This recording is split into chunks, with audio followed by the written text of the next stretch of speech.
The landing of Russian Federation forces in Kupiansk strikes on military targets within the aggressor country's territory.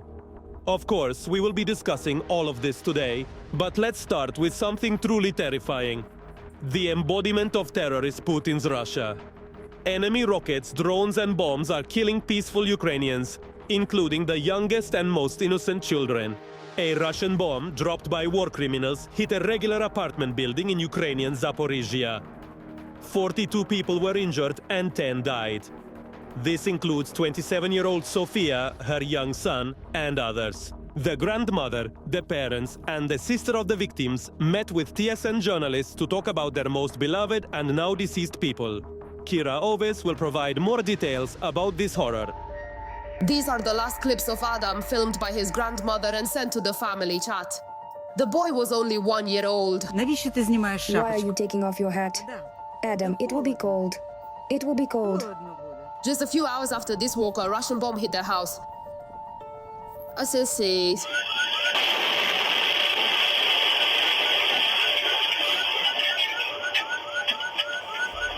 Adam, his mother and grandfather lived on the 3rd floor. Sergei was at work during the attack.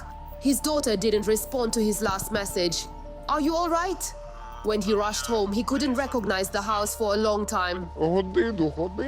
I walked around here for 1 hour only to realize there is nothing here. While he was at work, his grandmother Tatiana helped Sofia with the child, says the deceased's mother. Я дізналася, що місто обстрілюють кабами. I found out that the city was being bombed with cluster bombs. I started calling my mom and Sonia, and I couldn't reach them anymore. That's when I realized it was the Я end. вже зрозуміла, що це кінець.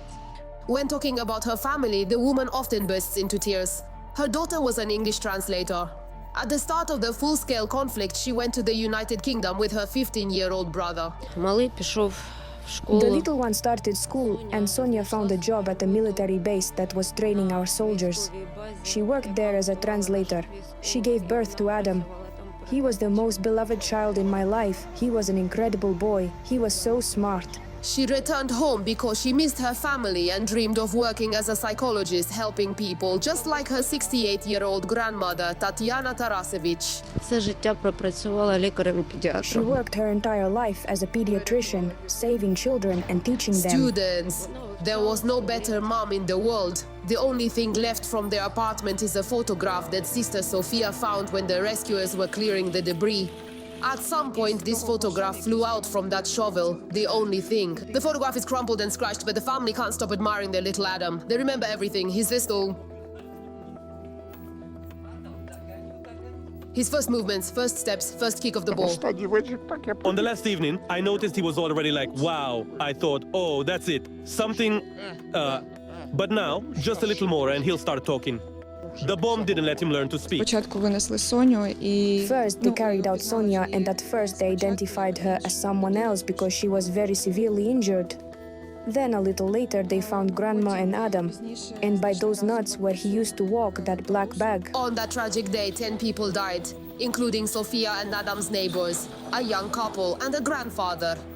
Only a 15-year-old boy survived, and he is currently in the hospital. Я буду жити тільки помстою. I will live only for revenge. I will live for revenge in memory of my loved ones, mom, daughter, and grandson, so that Russians cease to exist.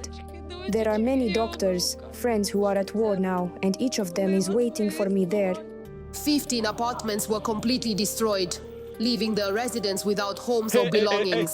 Sergei was taken in by relatives. He and his mother Sofia visit these graves, covered with flowers and children's toys.